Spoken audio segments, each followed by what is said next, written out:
Hello everyone, and welcome to today's program. The LACONI POT Board is very excited to present Programs, Outreach, and Promotion S.M.A.R.T Talks Pandemic Successes. My name is Lisa Moe, and I'm your host today. I am currently the Collection Development Librarian at the Lamont Public Library District. Prior to my current duties, I spent 5 years as a programming librarian, putting on such events as FanFest and Human Library. I also spent some time working in library marketing and have been on the LACONI POT Board for 2 years. I know a lot of you from various networking groups and listservs, and I'm excited to meet more of you today. First, I want to go over some general housekeeping items. The S.M.A.R.T Talks portion of the program will be followed by the Q&A for all presenters, then small group breakout sessions. The S.M.A.R.T Talks and Q&A will be recorded and sent to all registrants when they become available, along with the slides and presenter contact information.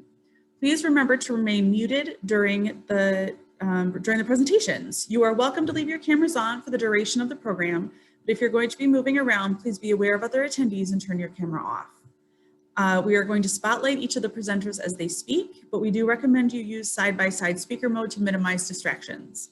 In the breakout sessions, you'll have the opportunity to discuss additional adaptations of library services with your peers. If you do not intend to stay for that portion, we will pause the program to give you time to exit. I want to thank the other LACONI POT board members for leading the breakout rooms and for their help in making today possible. It was definitely a group effort. So with that, we are going to begin the program with Mary Sustar, Adult Services Librarian at the Frankfort Public Library District. Mary has been an Adult Services Librarian for 7 years with Readers Advisory, Collection Development, and Programming duties. Currently, she is managing adult programming. Prior to this, she enjoyed more than a decade in an elementary school library. Mary is going to start us off by discussing outdoor programming. Good afternoon. The Frankfort Public Library has provided outdoor programs for our community during the last year. Early in the pandemic, as we brainstormed ways to meet the needs of our community, we thought especially about our adult patrons who live alone. We decided to explore safe outdoor programming. The library had previously scheduled a forest bathing walk with a certified forest therapist. Scheduled for April of 2020, it was canceled due to the pandemic. Because of social distancing requirements, a new walk would be very small, and paying a forest therapist to present the walk, the cost per person would be too high for us. And so with my manager's encouragement, I decided to guide these walks myself. This way we could limit attendance and socially distance, but still reach more patrons by offering many, many walks. I introduced the practice of forest bathing on these slow walks. What is forest bathing? Briefly, it is a practice grounded in developing a relationship between you and the forest. A guide provides exercises to help you engage with the forest in a mindful way. It may also be called forest therapy or Shinrin-yoku. Why do forest walks and other outdoor programs make sense as library programs? They align with several points in our strategic plan. Contribute to the resilience of the community, provide opportunities for discovery and socialization, foster a learning environment that encourages exploration of new ideas. Without a doubt, these walks fulfill these goals.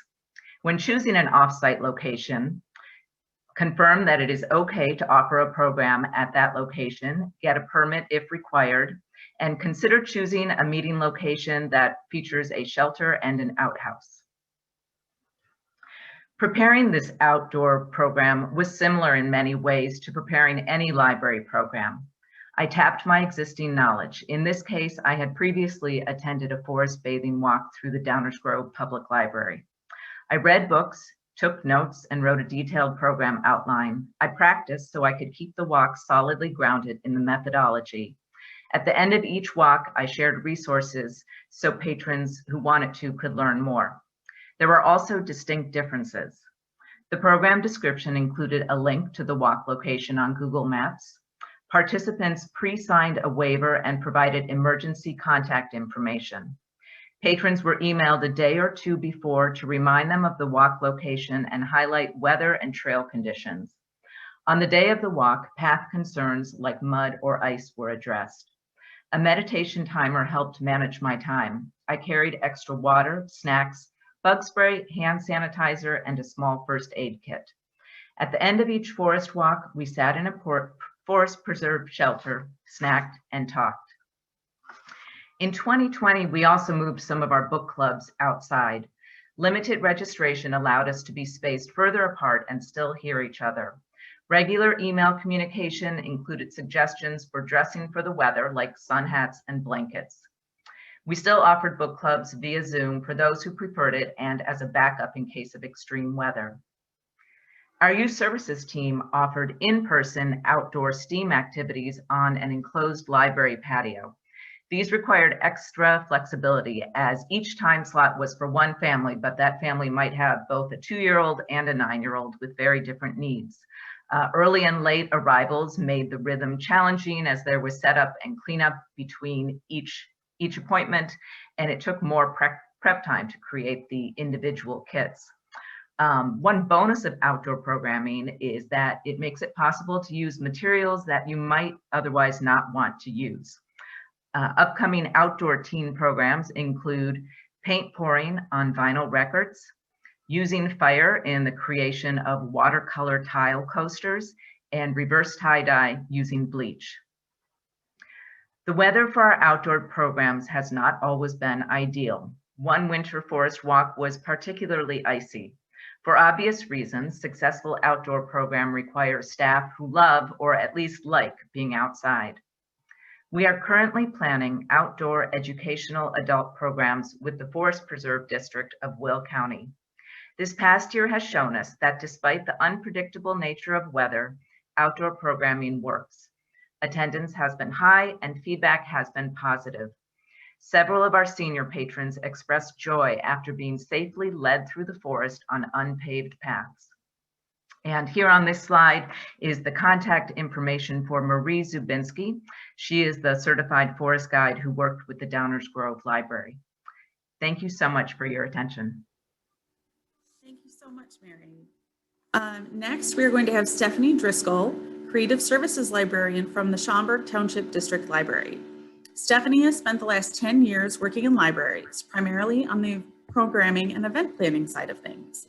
In her current role, she is responsible for all of the large-scale, all-ages programming at the Schaumburg Library and has coordinated community author events, summer challenges, and exhibits. She has been on the LACONI Pot Board for 3 years. I just realized I didn't change the slide. Sorry, guys. And Stephanie is going to share about her experience in moving large-scale events online. Stephanie?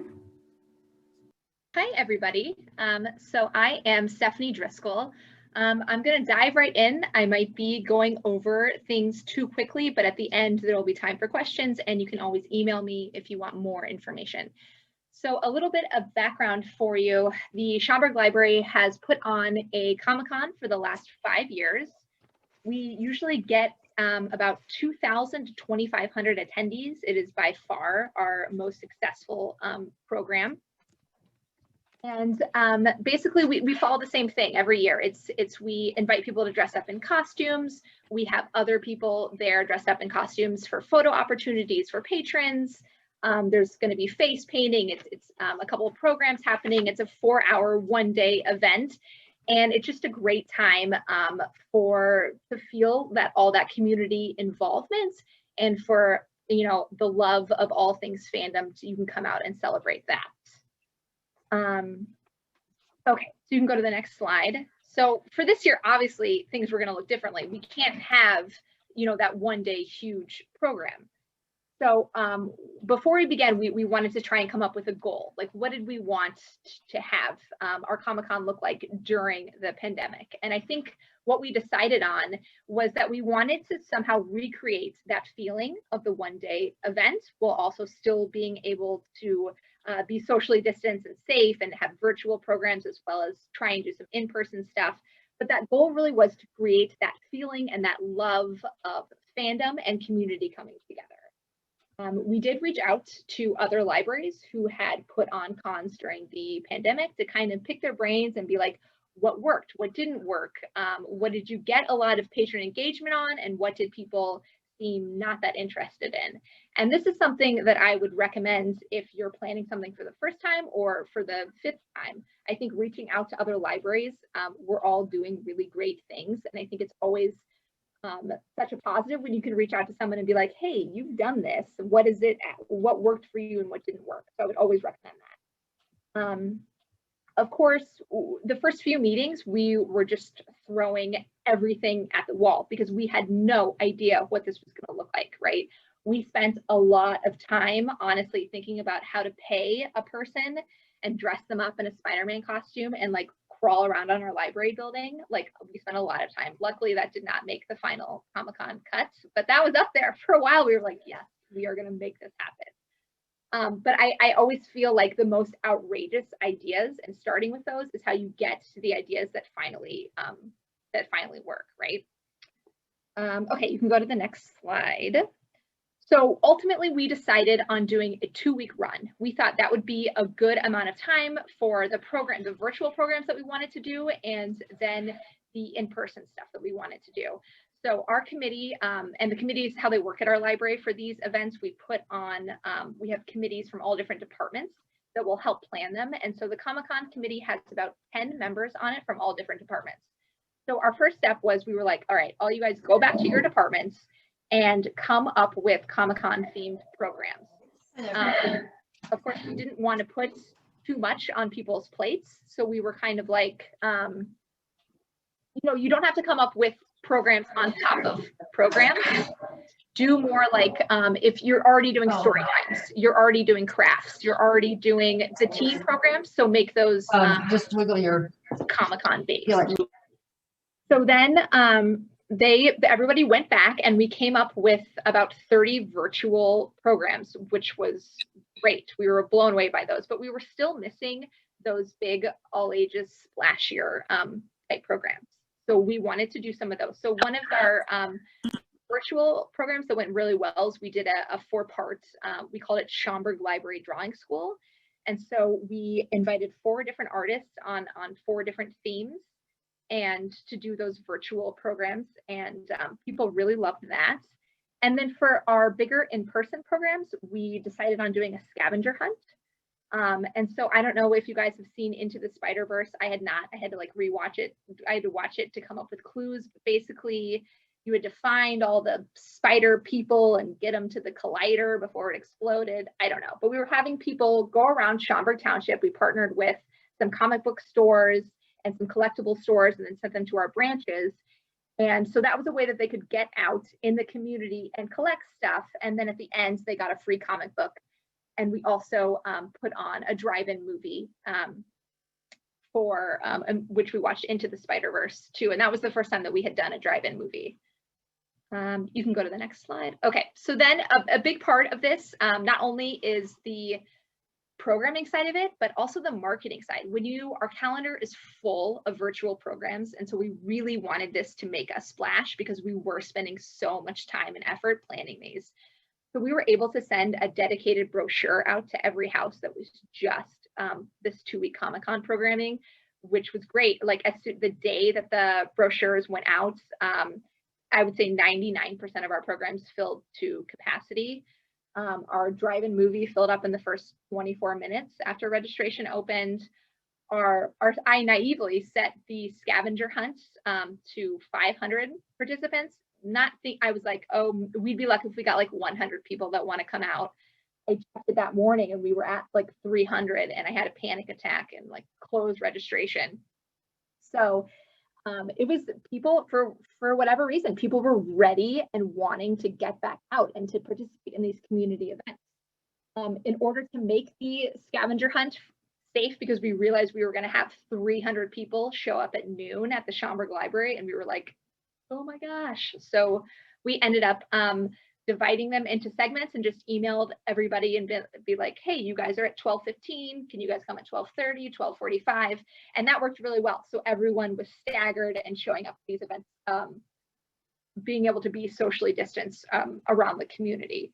We also tried to do things in the library to draw attention to the event. We had a big balloon arch with our logo, and we had like Comic-Con standee characters all over the library just to draw that extra attention. We ended up having to put another drive-in movie in because our registration list was so high. So it went really well. A couple of numbers, we had 34 programs, which was a mix of virtual and those in-person programs I told you about. We had about 1,700 people sign up for programs, and then another 800 people on waiting lists. And then in total, because of course people love to sign up and not actually come. So we had 1,500 people in total come to our events, but it was a great mix of hybrid and virtual. And it was the first time that we had tried anything like this in the pandemic. So we were really happy about it. Thanks, guys. Thanks, Stephanie. Let's see. There we go. All right, Ashley Johnson is next. She is the Business and Outreach Librarian at Vernon Area Public Library District. Ashley has always considered the community she serves the best tool in her toolkit. In her 7 years of public library service, she has aimed to elevate and spotlight the expertise in the library service district and give space to community-driven public programs. We're going to hear from Ashley about community engagement strategies. Hi, everyone. Thank you. Over the next couple minutes, I'm going to spotlight 4 pretty cool community engagement initiatives that we've had over the last year, and one that is ongoing right now. So next slide. This is our socially distanced virtual beer tasting, which is probably going to be the most exciting and fun example that I share with you guys today. But we hosted this in partnership with a local brewery in our service boundary. And if you can recall, back in March and April of 2020, everyone could really use a beer, and service industry businesses were desperate for support. So we thought about ways that we could benefit local businesses, and offerings program was a way to do that. So we drew attention to local restaurants, and we also were able to give them a small honorarium. So we paid the brewmaster, and we promoted curbside purchase of a special library 4-pack that they created for the event. And we were even able to, throughout the promotion and just our calendar, make additional items, make patrons and participants aware of, other items on their menu. So it was, oh no. Did I freeze? Oh, you guys are all so still. Okay, I scared myself. Okay, so yeah, we were able to promote food, which isn't something that we would otherwise do as a library. We ended up with something that was really needed. Look at all these happy faces on this picture here. We had a lighthearted community experience at the beginning when people were still very scared. And we had about 120 attendees, and the brewery sold out on their 4-packs. And it kind of led the way for other community organizations to partner with our brewery and kind of recreate this program. Next slide.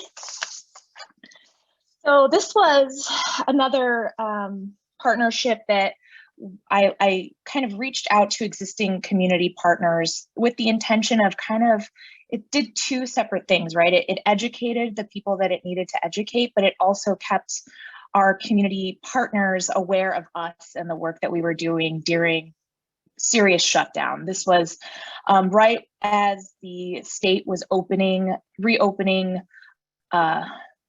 like very small, short opening. So like you could have 10 people in your restaurant. It was a conference style event. So it was over the course of 3 days. We had 6 events that we developed in partnership with the 2 municipalities that our library serves and our Chamber of Commerce, as well as a bunch of businesses that we are kind of friends with in the community as the library. It was intended to provide needed information from the mouths of the recognizable community leaders, and provide business networking and contact sharing. So people knew who to ask the questions to that they needed to have answered. And over the course of the 3 days, we held 6 sessions. I already mentioned that. So a couple examples, we had diving into phase 3, where we had a Representative Daniel Dietich from the state of Illinois, as well as the director of the office of the Illinois Department of Commerce and Economic Opportunity, who was actually leading the phased program of reopening for the state. We had creating new service models from business owners, one being a restaurant owner, a salon owner, and a health club owner. So those were the 3 kind of big questions. Like those industries are highly impacted by the closures. So we want to hear from these 3 types of businesses and what they're doing to make it work. We had an HR panel talking about just like the new model of working from home and how you can use it to benefit your business or even staffing. And we had village representation from all of the villages talking about the ways that they were changing the permitting process, closing tents, all of that stuff. And then we had a financial program on PPP loans and our local community bank, Wintrust Community Bank, talking about how to get out the SBA loans and the grants that were happening. And the final one was keeping the peace, where we had Buffalo Grove Police representation talking about mask mandates in your buildings and making sure that how to break up a fight if that happens, or signage, or how to communicate what the rules are inside your building. So that was a really great session. Next slide. Okay, so this was an organic kind of program that happened in that same sort of vein of, I was just constantly, and I continue to constantly just check in on partners and make sure that, they don't forget about us. Over the course of the last year and some months, it's easy to kind of get locked in what you're doing. So I was just reaching out to colleagues at the North Suburban Legal Aid Clinic, and we got to talking about how, they always want to do programming and education on domestic violence, but it's not the kind of program that you get an audience for, So we talked about creating an asynchronous series. We were able to come together and offer this. It was 5 or 6 sessions on all things short, 3 minutes, on how to identify domestic violence, how to prepare to leave an abusive relationship, what kind of waivers are available, what resources are available through the state, how to get that, who to contact in the situation. And we really focused on promotion and coverage with this partnership. And we were able to, it was actually printed on the cover of the Daily Herald in the Daily Herald region. And we ended up on the CBS Nightly News locally. And the library's website that we hosted all of the information on was one of the more popular. We were getting tons of hits for the time that it was being promoted. And we're working with this organization to take it out of the library's sort of ownership and make it theirs, but something that libraries all around the area can reach out to them to even offer this series on their own. So taking our name out of it, but keeping the information there. And the whole banana bread thing is that the whole website that we created is guised as a banana bread recipe. So if someone is looking for the information, but might have their device or their computer monitored by an abuser, it's a little disguised. So next slide.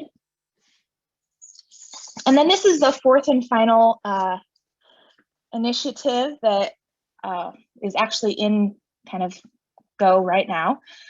We created a website called careercollab.org, and it's a developing initiative intended to bolster workforce development, keep folks that are underemployed or unemployed, getting the education and resources that they need. So collection of libraries in Lake and Cook counties. If you're in Lake and Cook counties and you'd like to be part of this, please get a hold of me. But basically we use this website to upload all of our programs and then link to them outside of our link from this website to each individual a library for anyone to register for them, because just like, in normal times, our visitors are coming from all over the place. So we know that digitally people are visiting programs from all over the place. So why not make it easier for them to find the information that they need that will actually impact and benefit regional workforce development? We also use resources and are kind of resource heavy with it. So promoting library things like LinkedIn Learning or Brain Fuse, books, materials, and then just having contact accessible, like who do you need to talk to at your library, their information, as well as e-news subscription. So it's all in one spot. So those are my 4 things, and I'm always happy to talk about them if you have any questions. Thank you. Ashley, that was great. Okay, so next we have Chris Renkosiak. He is currently Deputy Director at Lincolnwood Public Library. Chris has a bachelor's degree in graphic design and will be completing his Master's of Library and Information Science later this month. Over his nearly 6 years in the library world, Chris has been part of the team to pass a voter-approved tax increase referendum, planned and promoted several library and multi-community-wide programs, and served on a few boards, including the Illinois Library Association Marketing Forum. He's going to discuss shifting communications during a crisis. Chris? Thanks. Hi, everyone. Thanks for the opportunity to be here today. I want you to come out of this with an understanding of communications research and planning that will hopefully help you to improve your overall communication and marketing strategies. While we still aren't back to quote unquote normal library communication times, we can all work to build or rebuild sustainable and helpful foundation for our communication efforts. What we won't cover today, however, is the magical spell for perfect in-crisis communications. If you know it, please share it, but I don't know it. It's just not a one-size-fits-all crisis type of answer, and what works for my library may not work for your library. From this presentation, however, I will share some of my thought processes and resources behind decision-making. The first thing I want you to do is try to get a handle on the situation that you're responding to. It may sound strange, but working through a familiar crisis is much easier, like a fire, a weather issue, or a power outage, versus something unfamiliar like a global pandemic. Along those lines of unfamiliarity, do yourself a favor and acknowledge that from the get-go. I believe this is all of our first pandemics. It's uncertain, it's unfamiliar, and it's pretty scary. There are no rules, no precedents, and no resources to share from a neighbor. It's tough for us as humans because we want to be able to name things to make them more understandable to us. And in this situation, the closest thing we can do is acknowledge that it's just an unfamiliar first time. Finally, everybody should be setting goals, either through communication plans or through organizational goals like a strategic plan. You want to remember those goals when you're making any choices, and while you should adjust those goals as situations may change, more often than not, you'll be able to leave the goal itself alone and still be able to achieve it, but how you accomplish that goal is what will need to change. So most of us have heard of SMART goals, but I want to review them quickly as they're a huge part of any communication plan. So the S is for specific. What will the goal itself accomplish? Does the goal address the what, why, and how? Is the goal measurable? Focus on elements such as observable actions, quantity, quality, cycle time, efficiency, and/or flexibility to measure outcomes, not activities.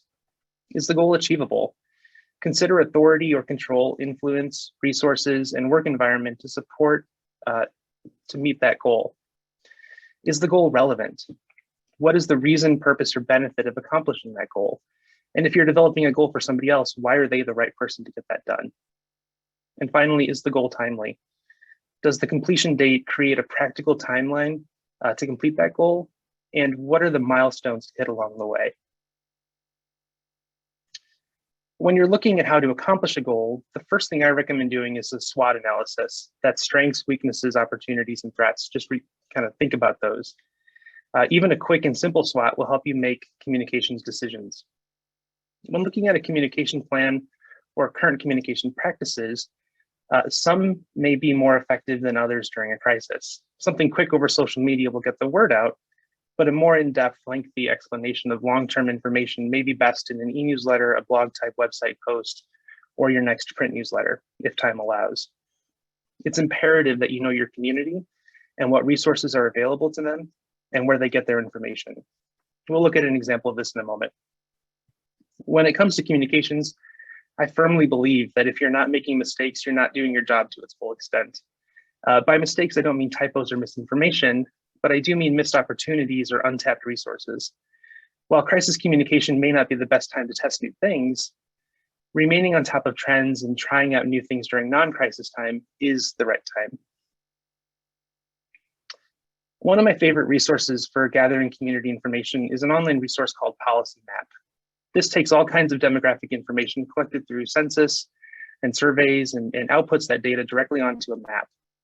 This image on the screen demonstrates the concentration of people aged 0 to 4 in Lincolnwood, where my library is. And from this map, I know that if I were to do targeted marketing for story times, for example, I would focus those efforts on the areas in dark purple. That's where the deepest concentration of ages 0 to 4 is.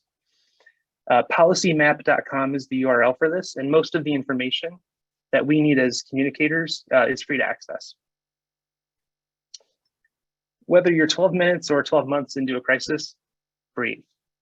Stop and take a moment to observe what is happening in your library, in your personal life, and in other organizational communications efforts. You don't need to be a marketing expert to know good marketing. Consumers, which we all are, know what communication styles work and which don't. Next time you're at the grocery store or scrolling through a website, recognize what stands out to you versus what doesn't. That's knowing the difference between effective and ineffective communication. Try not to be bogged down by what you can't do in a crisis. Instead, focus on what you can do. The pandemic impacted nearly every aspect of traditional library services, but it also opened new doors for new ways to connect with people, new opportunities for communication, and most importantly, as staff members, new opportunities for learning. That way of thinking brings me to an example of a threat. While we are now open, my library has been closed for just under 6 of the last 12 months at various times. We did the obvious things like step up our digital communications and move programs to virtual platforms, but we also wanted to make sure that we were still reaching people who may not have internet at home or be social media savvy.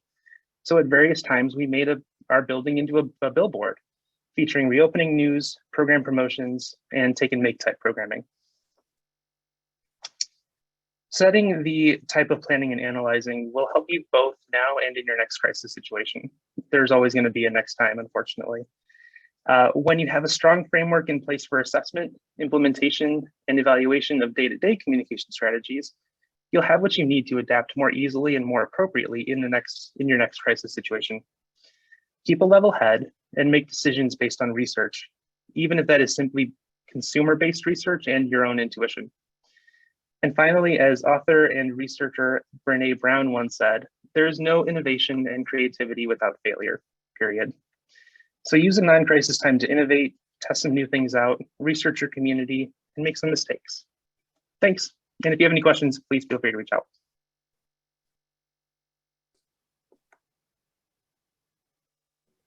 Oops, I'm going the wrong way here. Okay. Finally, we have Jaymie Middendorf, Genealogy and Local History Librarian at Arlington Heights Memorial Library. In her current role, Jaymie develops and leads the library's genealogy programming and facilitates genealogy services. She has previously worked at the Riverside Public Library and the Oswego Public Library District in Adult Services. She holds a certificate of genealogical research from Boston University, volunteers as the Honors and Awards Chair of the Illinois State Genealogical Society, and is the owner of Good Omen Genealogy. Jaymie's going to share with us about her community storytelling project. Hi, everybody. Thank you so much for the opportunity to be here and talk to you about our COVID-19 story project. I'm really excited to share it with you. I love this project. So it's an open invitation for our community to share their pandemic experiences, stories, and art with us.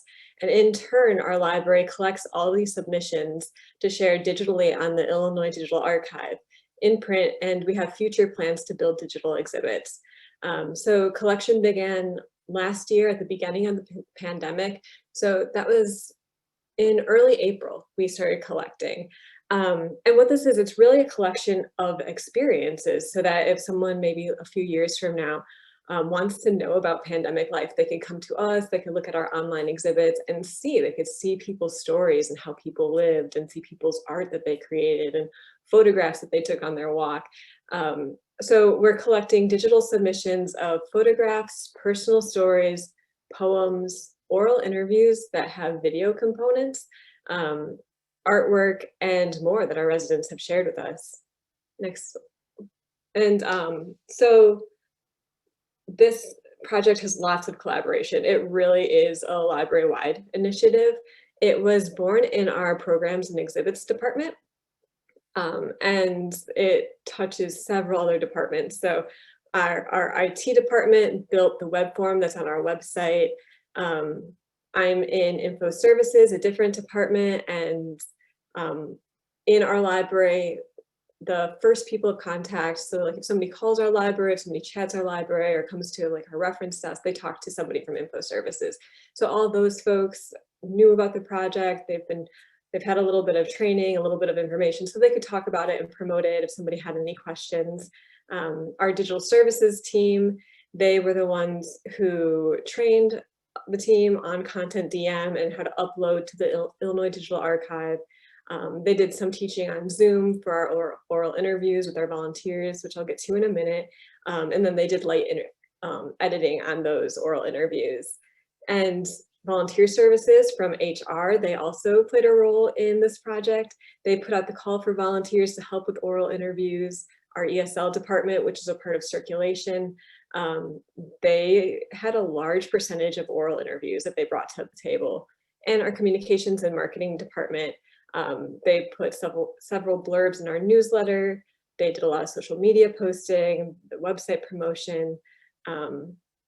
Yeah, and so one of the things that they did, communications and marketing, is they developed this beautiful logo that you see. Just like the colors and the imagery, I really, really love it. And it also breaks down. So this is like the bigger one, but then we have a smaller version of the logo where it's just that window that says story projects, share your stories, with like a little banner over it. But let's see. So for getting started, could you go back for a second? For getting started,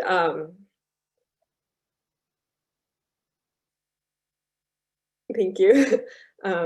Everything about this is submitted digitally. So that was one thing that we had to decide on. Like if somebody did want to submit something on paper, how would we handle that? But we really wanted everything digitally. So we have a submission form on our website, and we can put the link to that form in the chat later. But I really encourage you guys to take a look at it, especially if you're considering doing something similar. That was really like our first step. Like, how do we want people to give us their submissions? And we wanted to be sure to include an easy agreement just off the bat on that form, just so that they know that like this project is bigger than the library. Like, yes, we will do stuff in-house, but we're also going to put this stuff out on Illinois Digital Archive. Like it will be on the internet long-term. And we needed to make sure folks knew that. With promotion and getting the word out, when we first got started, we had a team where we just developed a huge list of community partners. We divvied the list up and everybody emailed some folks to participate. So we just invited them to take part in this project with us. We put articles in our library's newsletter. I would do commercials before genealogy programs. It's something that I always do. I highlight what's upcoming with genealogy, but I would always do little plugs for the story project. And then we were highlighted in the Chicago Tribune for this project as well. Great, next slide, please. Thank you. We did a lot of programs and outreach for this story project. One of the early things we did we did 2 info sessions. And when we developed these, we were really intending them to be more for the public. But what we found was that a lot of staff members were coming to these programs as well to learn as much as they could about the project because they were so interested. So what we covered was stuff like how to submit, how to use that form, that online form, what we were looking for, what would happen to these submissions long term, all sorts of stuff like that. And we ended up recording these info sessions and then making them available to more staff who maybe couldn't attend the live events. We also developed COVID conversations, which were monthly conversations that featured community members from different industries. And they would talk about how they've been impacted and how they've survived and lived during the COVID-19 pandemic. So we had folks in who were from the food and beverage industry, we had musicians, we had people from real estate, we had teachers and school workers. So lots of different folks coming together just to talk and share their experiences. And then for that oral histories component, this is such a cool aspect of the project, in my opinion. We had volunteers, we asked volunteers to interview people in the community. So sometimes they would be interviewing people that they knew, other times they would be partnered with a stranger that they would meet through this program. And everything was on Zoom. And they would go through a training with us, and then they would be partnered with people and do these oral histories. But we had 15 volunteers who completed training on not only using Zoom, but doing these oral interviews and best practices. And we had 7 active volunteers who logged 87 hours of service.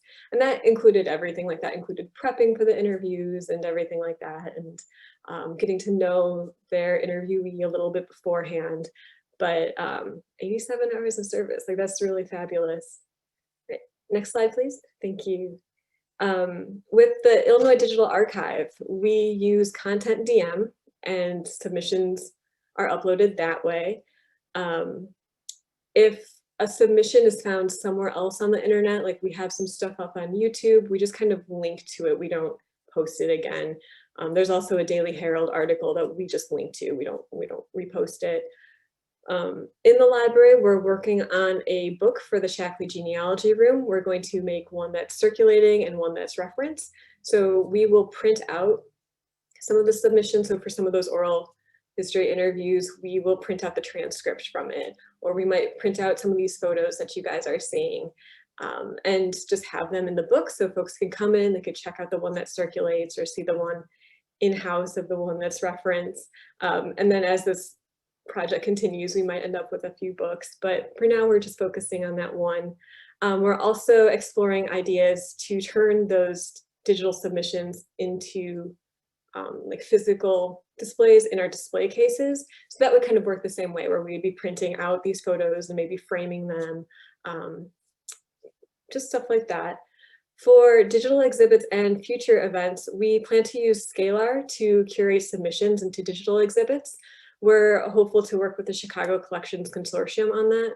And we're discussing how the project will live on, like what to do on these anniversary years. And we do feel that a lot of people like are a little bit burnt out on pandemic life right now, but maybe in 5 years or in 10 years, they'll come back and they'll want to see like, what was life like? Like, what were those walks like? What did you guys do with all your time? How did it feel? And we'll be able to share this with them. But yeah, so that's really it for what I'm going to share with you guys today. But if you have any questions, please email me. Thank you so much. Thank you so much, Jaymie, and thank you to everybody. So we are now going to open the floor for Q&A. I clicked the wrong thing. Okay, oops, I'm so sorry. There we go. Okay, so there's contact information for all of the presenters. And then we're going to open for Q&A. You can raise your virtual hand if you want to ask a question verbally, or feel free to write it in the chat. And the other LACONI POP members are going to help me moderate that, so we can get so we can have a few questions going. So I'm going to go ahead and stop sharing the screen so we can see everybody. But we will be sending the slides out, including the contact information. So let's see.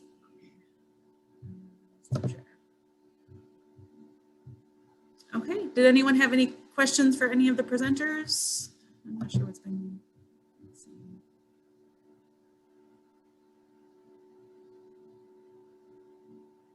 I have a comment for Jaymie.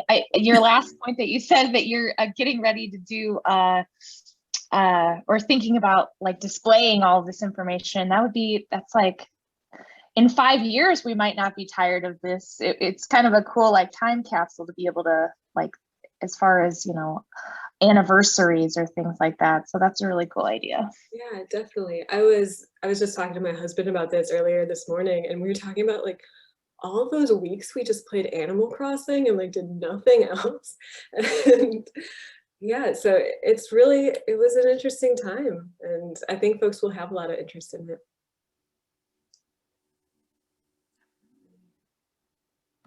Well, and I would suggest, there was a question in the chat for Ashley, and I want to make sure everybody knows the answer to it because it was a really good question. And it was regarding Banana Bread Project and how you get the word to people who need it without an abuser seeing it. So Ashley, do you want to kind of speak to that to everybody? Sure. And I actually got a lot of questions from people that saw that out in the media, like, how are you protecting people? And, you know, I think that it was, what I said is that we kind of, it sounds terrible to say, but it was sort of a risk that we were willing to take, understanding that there are probably more people in the network of someone that's being abused than abused. So thinking that more people that saw it, the more likely it would be able to get into the hands or forwarded or shared with somebody that that needed it, versus the alternative of an abuser seeing the same information that an abused person was seeing as well. So it's kind of tricky, but it seemed like the right choice for us.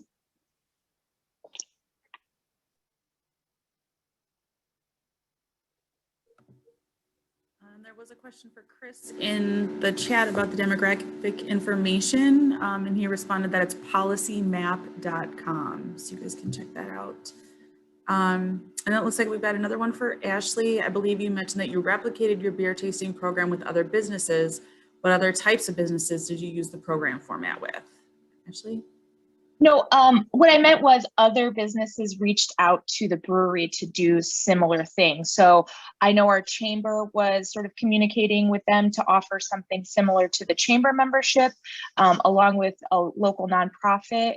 They partnered with them to offer something similar. And just kind of used our framework and asked me a lot of questions about how it worked out and how did delivery happen, and just sort of all of the logistics around that. So, and even other libraries, that program was actually spotlighted in Programming Librarian. So over the weeks after it showed up on that blog, I was talking to people in libraries like all over the country trying to do the same thing. So there was a lot of questions. Thank you. Anybody else want to speak up, or?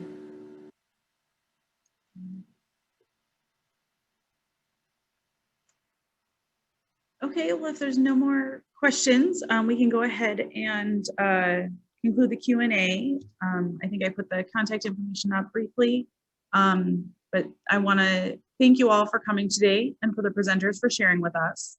The recording of the S.M.A.R.T Talks and Q&A are going to be emailed out in the next few days.